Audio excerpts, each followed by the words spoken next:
we are joined on the Warhorse Sportsbook Hotline by Matt Coatney, play-by-play voice of Nebraska women's basketball. Matt, how are you this morning? Gentlemen, it is a great day to be with you. I enjoy being on with you guys. Thank you. MC, how we doing, buddy? I feel like we should be in the studio. You should be teaching me music or telling jokes or adjusting my seat. This is probably a bigger treat for me than it is for you.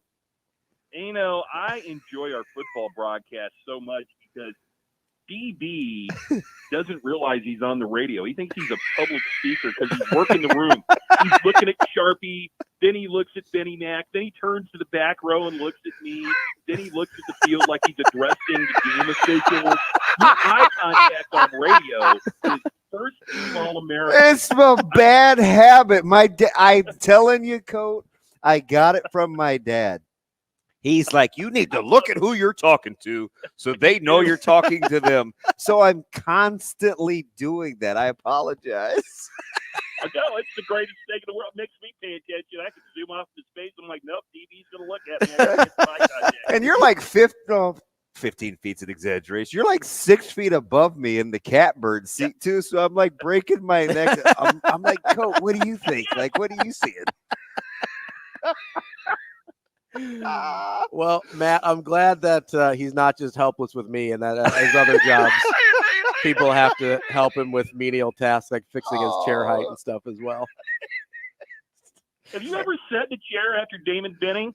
I mean, he's well aware. I'm a high chair guy. Oh, yeah.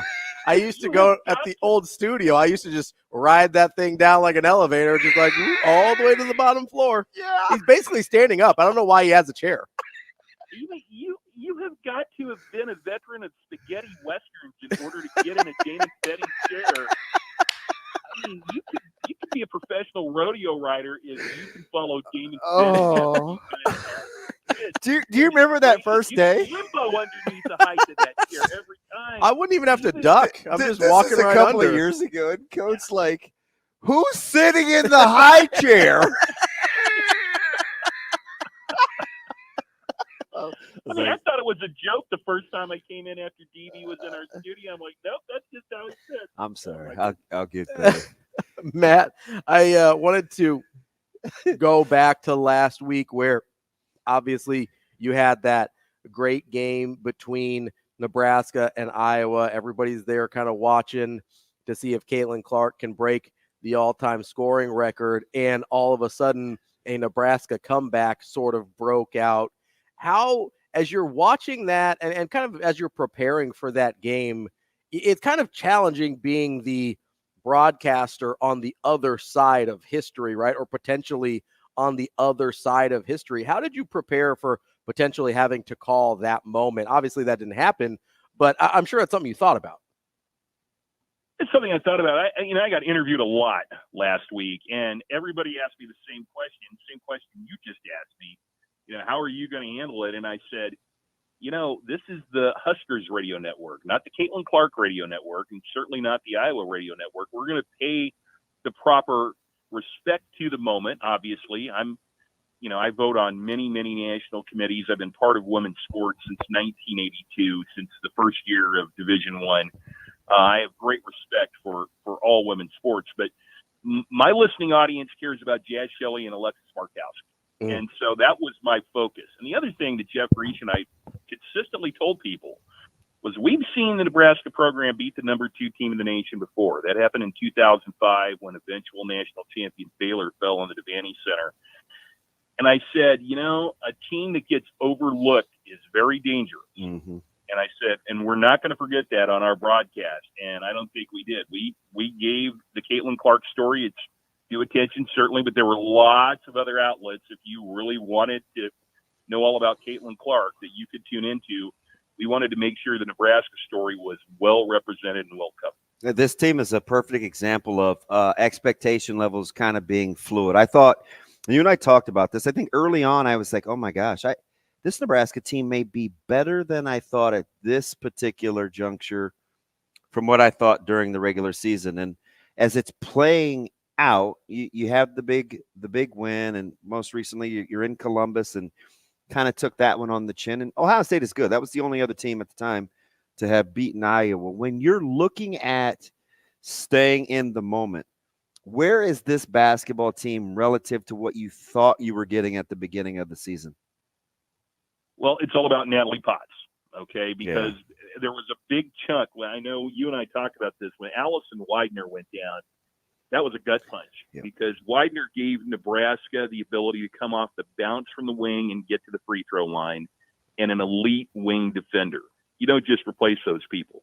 What we didn't know at the time was the impact that Natalie Potts, this at the time what I call a 13th grader. You've not seen him play in a college game. You know, Missouri State High School Player of the Year, but I looked at her early in practice and said, you know, is going to have to gain at least 10 pounds before she can post up anybody in the Big Ten. To Amy Williams' credit, they've not used her that way. She is an elite on-the-ball defender. Her length, she's long on the wing. You know, oh, boy, I mean, she's got some length. But here's the thing, DB, that you can't measure just by looking at somebody is their basketball instincts and their IQ. She is a winner. And when she's at the front of a 1-2-2 half-court trap, it bothers other teams. She's deceptively quick, and she's like an antelope in transition. So that was a factor that I really hadn't thought about. And then replacing Izzy Bourne, Jessica Petrie, different kind of player, but really has kind of done that and has given really good minutes in relief of Alexis Markowski. The other thing is Markowski's game has been so much more consistent this year. She's really not been in foul trouble much at all, maybe once or twice. She has been in double figures pretty much every game until the Ohio State game. And she's playing 30 minutes a night. Yeah, no, she and Jazz Shelley are playing significant minutes. In Amy Williams' system, she'd prefer they wouldn't play that much. But so those are the things that we really didn't understand: the consistency of Markowski, the impact that Potts was going to have, and then how Jessica Petrie could come in and really give Markowski a blow for those times that she's not in there. Look, Nebraska has been leading the Big Ten in rebound margin throughout the year, and that was my number one thing I thought Nebraska would struggle with this year, and so far it hasn't been an issue. We're talking with Matt Coatney, play-by-play voice for Nebraska women's basketball. Matt, you had kind of a roller coaster last week, right? You've got the high of beating Iowa, keeping Caitlin Clark from the record. Then you've got the low of the performance against a really good Ohio State team where I'm sure they hoped to have at least a better showing than what happened there, but Ohio State just kind of jumped on them. How do you think that type of week affects the rest of the regular season as they've got 4 games left to close out their schedule? Now, this is what I said at the end of the broadcast the other day. You know, sometimes we can get too big into the moment. Yeah. If you'd have told me after the dreadful loss to Rutgers that Nebraska going on the road at Michigan, okay, which was an NCAA tournament team last year, home to the number 2 ranked team in the country in Iowa, and then on the road at number 2 Ohio State, did they go 2-1? I'd take that every time.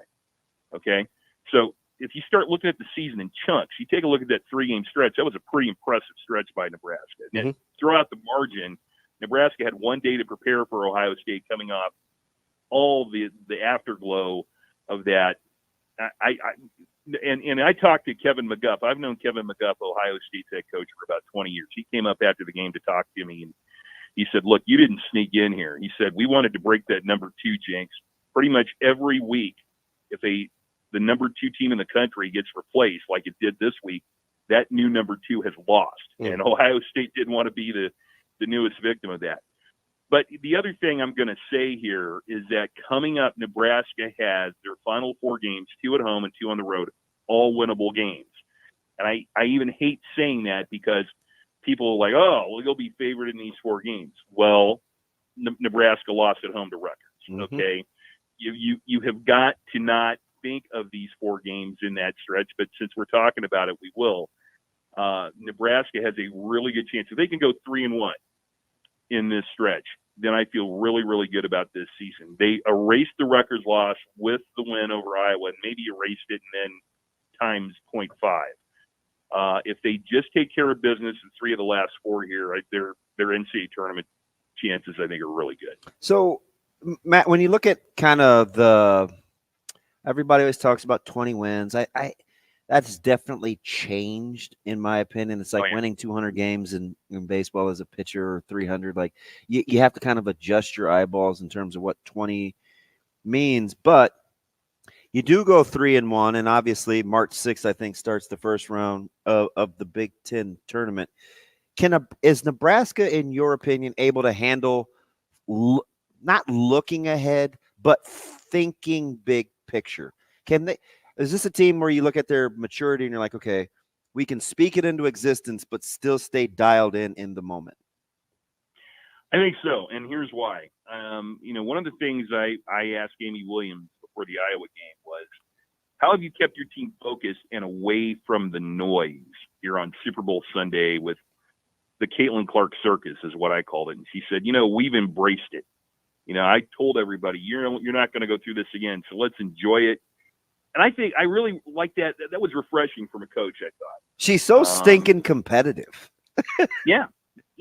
Really, she is. And I love that about Amy. And so I don't think the Huskers are going to have a hard time staying focused because of their leadership with Markowski and Jazz Shelley, but especially with Amy Williams. So I think missing the NCAA tournament last year didn't sit well with those two. And I really think Jazz Shelley, a major reason she came back here was to get back to the NCAA tournament. So I think they're very focused on that, and they put themselves in a great position. Like I said, I wouldn't put too much into that Ohio State loss. The margin, I think, is what gets people. It got away.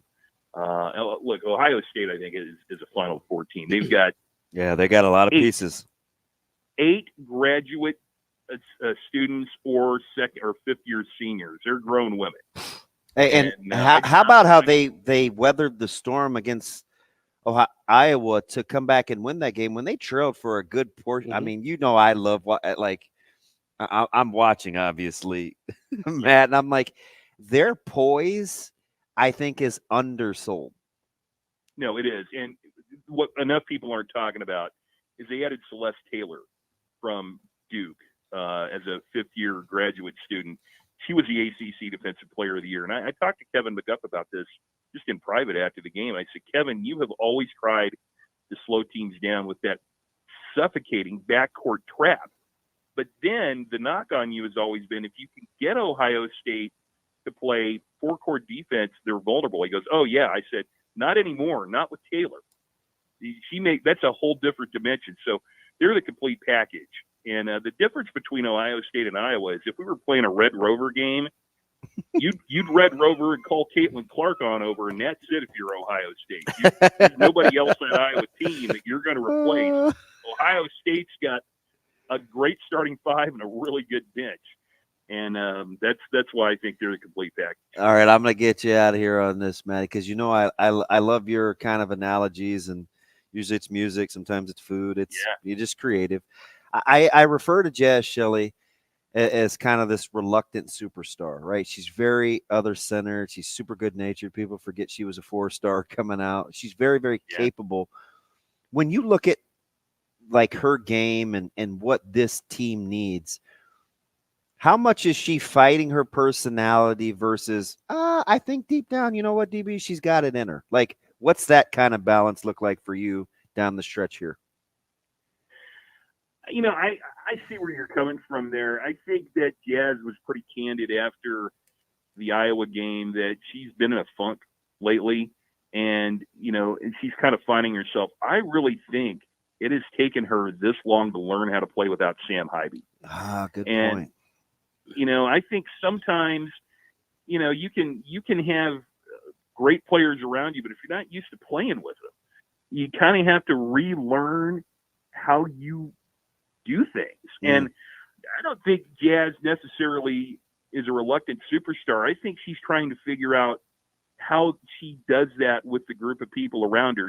Darian White has been out the last couple of games, or been limited due to injuries. So there's been some different pieces in that backcourt, but sometimes you have to kind of find your way before you remember who you are.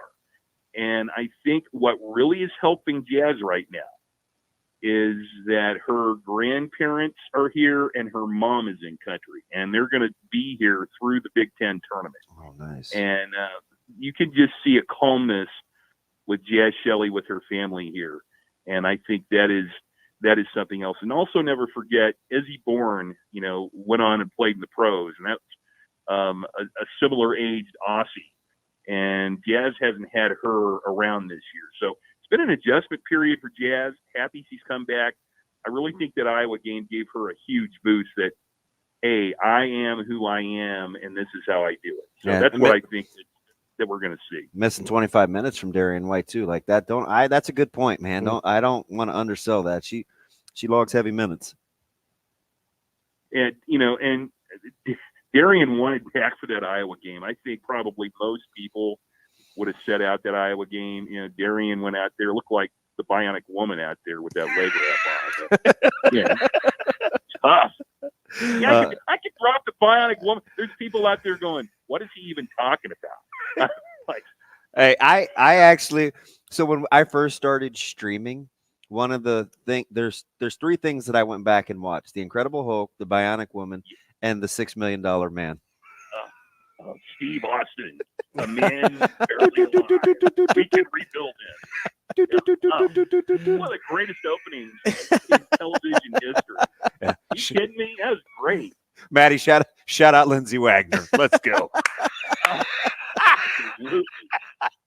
Appreciate you, MC. Hey, you guys are the best. Thanks for having me on.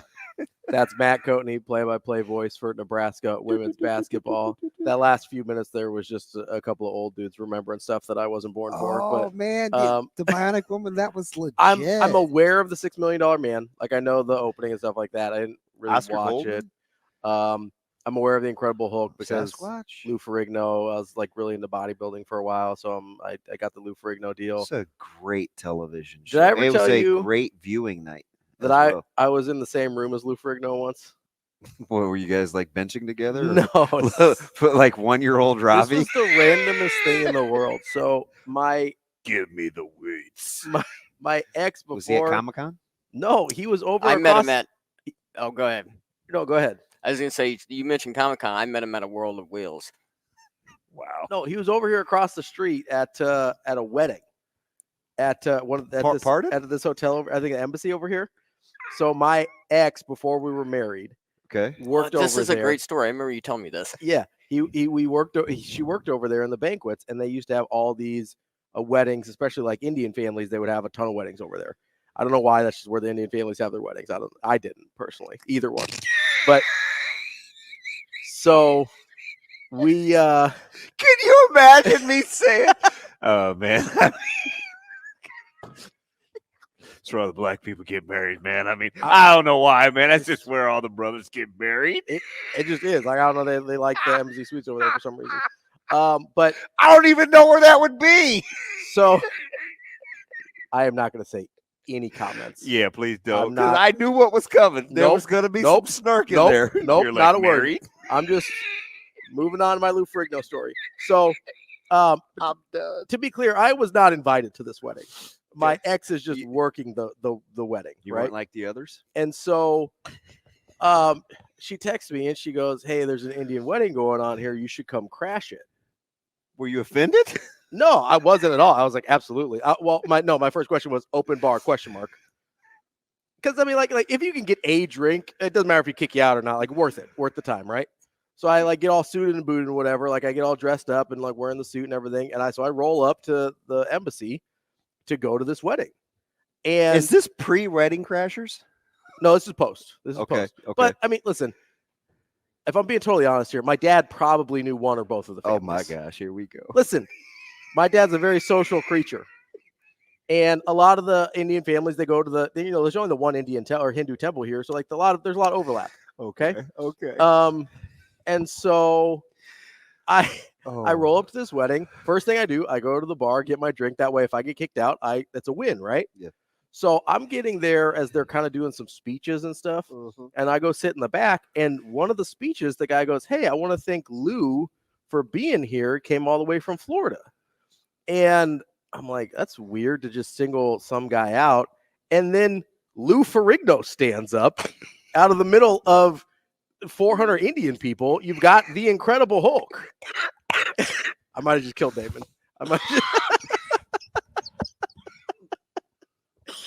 And so I'm in the back of the room at this wedding I'm not supposed to be at, and the Incredible Hulk is like standing waving at people, being like, "Hey, thanks for calling me out here." And yeah, I ended up nobody. Do you know what I'm dying to ask? Go I for it. think this is legit. Yeah. Is he bigger than everybody else in the room? Yes. Yeah. I was the second biggest person in that room that night. I'm sorry. I was the second biggest. I mean, my dad's like 5'3". It's a valid question. Oh, I just was wondering. But no, it's. So I was there the whole night. Not a single time did a person ask who I was or why I was there.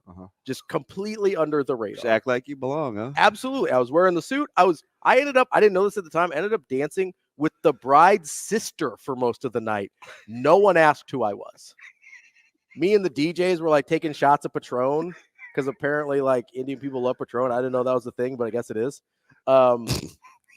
It is. And like they were all about it.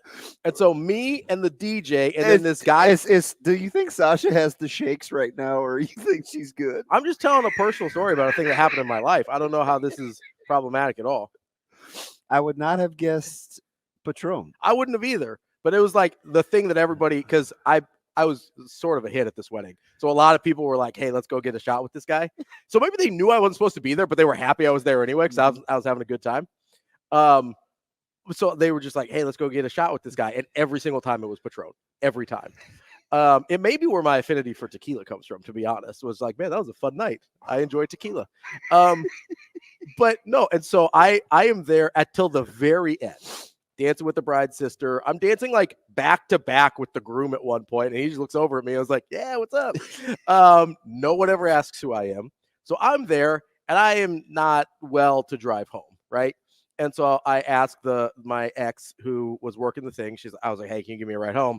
And she's like, yeah, but I got to clean up and stuff. So I'm just drunk after this Indian wedding, helping like stack chairs and stuff in my suit, and then I get a ride home. But that's how I met Lou Ferrigno.